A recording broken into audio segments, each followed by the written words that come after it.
smoke. No, she's taking a nap here. Yeah. Oh, right. Right. That was the plan.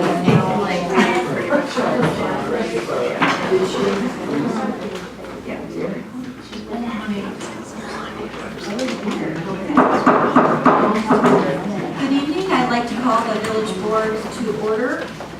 It is September 4th, 2018 at 7:55.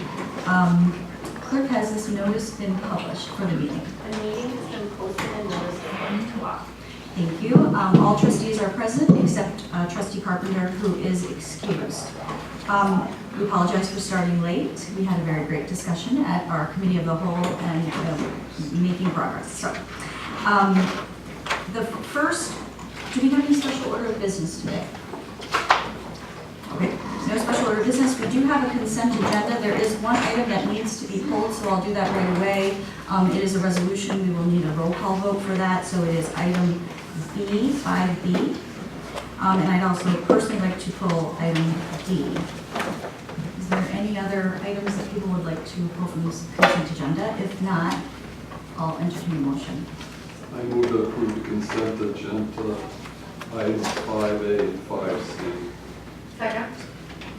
We have a motion and a second. All those in favor? Aye. Any opposed? Motion carries 6-0. So the first item that for consideration is a resolution, right? I'm taking them first. Resolution 2018-16, authorizing staff submission of an urban forestry grant application. I think it's pretty straightforward. Does anyone have any questions on the grant? Okay, the reason I pulled it was, it does talk about, it's a tree inventory, and they do reference, since it's a DNR grant, talking about emerald ash borer. And I'm just wondering if we can include in the grant submittal their recommendation on any changes to our program, or just in general. Because I know that our program was adopted in 2014. That was before the injections, all of the different injections were known, the level of effectiveness and the cost. And in 15, DNR changed their regulations. They put out a new guide.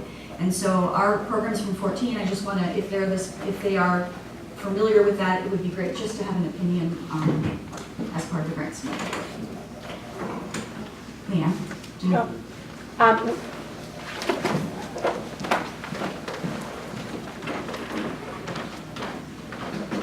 can't say I yell, I never think I do. We can certainly do that. Whitefish Bay submitted a very similar grant request that was funded by DNR last year, 2 years ago, where they combined an emerald ash borer assessment, emerald ash borer program assessment with their inventory update. So it wouldn't be unheard of. Thank you. What consists of a program? Is it emerald ash borer program assessment? Well, I'm not entirely sure. I haven't seen Whitefish Bay's finished report. I only saw their grant application. But I think the point is very relevant. The village board adopted an emerald ash borer readiness program in 2009. And from that document, we began our injection program in 2009. And then in 2014, we began the replacement of ash trees, which was addressed in our readiness program. The readiness program said that the injections would be a way to manage the ash population, so that we could remove it at our pace, not Mother Nature's pace. But I think it's particularly relevant because we have seen this year, and anecdotally speaking to city staff, they've also seen, and speaking with regional forestry staff, now that we've all had injection programs for going on 10 years, we're running into some previously unforeseen complications, if you will. And that is, at a certain point, you create scarring on the tree with these injections, and that limits its ability to take further injections in the future. So, an injection program isn't indefinite. it's a stopgap measure that gets you to the next step, but it's not indefinite. And right now, our readiness plan addresses it as an indefinite program. So it absolutely would be a great time to have some reflection on that and really assess what our options are and what are some recommendations that the board can look at to develop policy to move forward. And what I was asking for, thank you, I agree with all of that. What I was asking for specifically as the DPW commissioner at Milwaukee, the city of Milwaukee, when I had this conversation about a month ago, they no longer remove their ash trees in the city of Milwaukee. That the injections in 15, the DNR showed that they could be, and maybe they can't be now, maybe you're noticing new effects, but at that time in 15, you could sustain the tree and it's indefinitely. So maybe that's changing, but they don't, and I know, I haven't looked at Whitefish Bay, but I thought that they don't take down the trees, but I definitely know the city of Milwaukee does not anymore.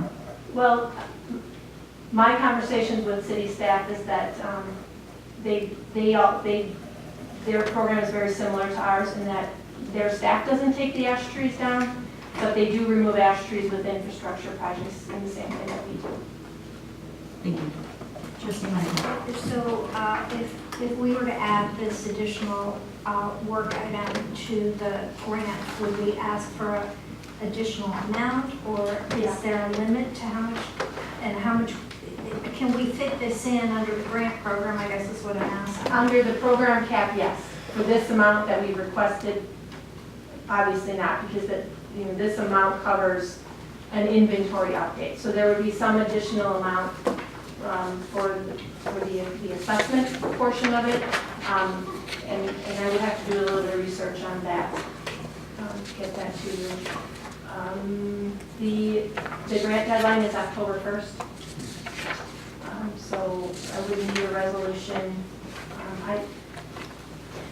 Forgive me, I don't think the resolution addresses amounts or scope of work. It just authorizes, you give staff the authorization to submit the grant application. So we can certainly submit it with that change in scope and just kind of report back to you just as a report. If you wanted to do it that way. That would be fine with me. Trustee Maher and then Mentor. Is the inventory going to also include trees like the new Milwaukee River Bluff forests? Or do you do any like cover forests or the park, the reserve? Our current inventory does not. We did not contemplate that, in part because those are not what I would classify as actively managed, in that we typically don't prune them. We don't plant replacement trees there or maintain them in the way that we do a street tree.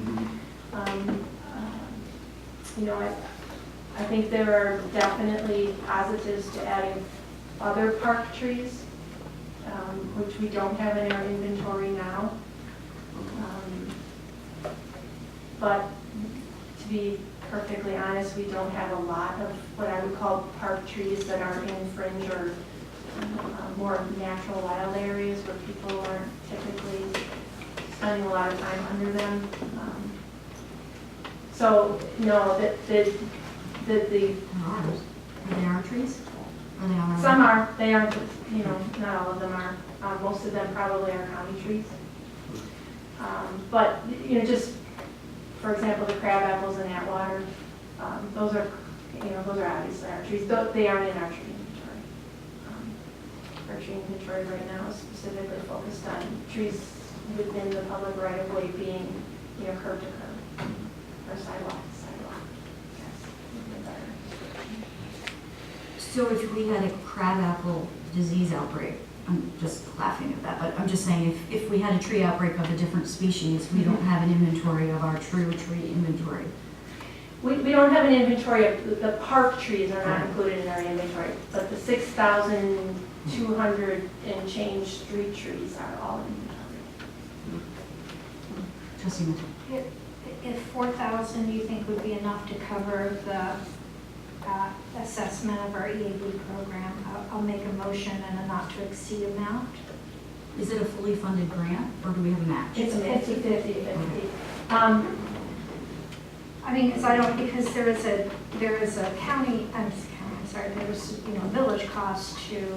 So we're adding to the scope of Yep. this, and there's a village cost. So why don't I make a motion to approve resolution 2816, authorizing the Director of Public Works to submit a 2019 urban forestry grant application to update the village's tree inventory and review the village's emerald ash borer program at an amount not to exceed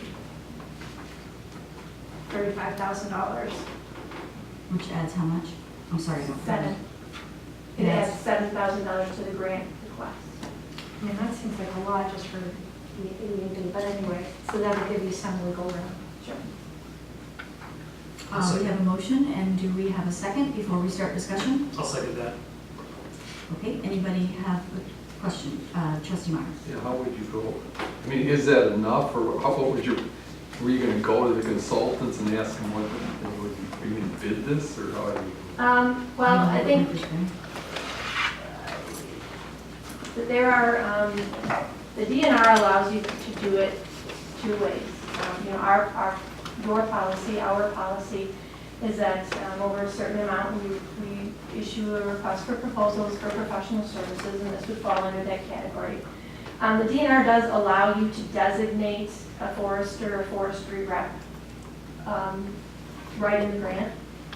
And they do that, I believe, because there are a fair number of communities, even in this part of the state, that don't have forestry staff and consult with a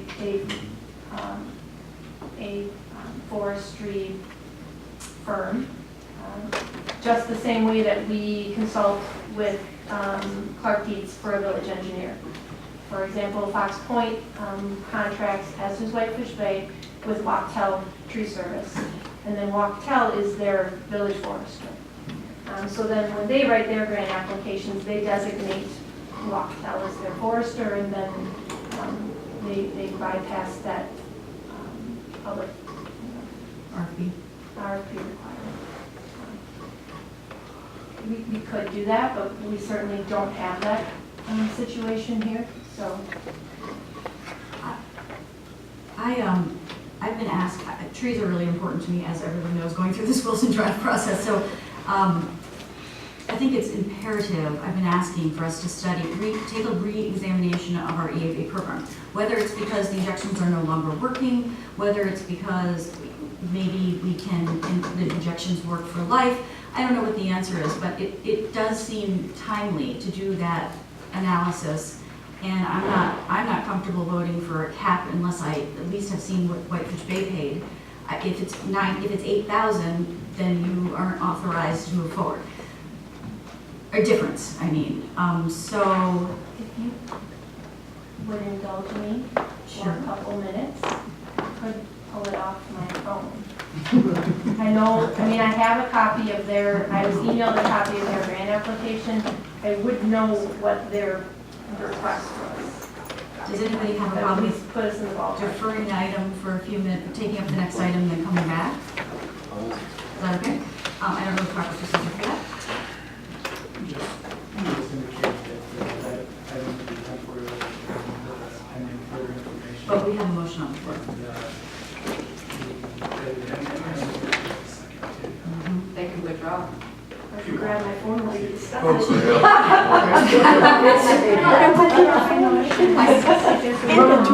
Okay, can I just make a note of process, and Nathan, so my understanding is from the League of Municipalities, you can't just withdraw a motion once it's been seconded and given into the board. So you can, with the board all agreeing, but you have to ask the board. And so I just want to make that clear for the future, we're going to do that. The ordinance says consented with consent of the board. With consent of the board, correct. So I just want to make sure there's that distinction, so someone can't withdraw their motion if everybody else was ready to talk about it.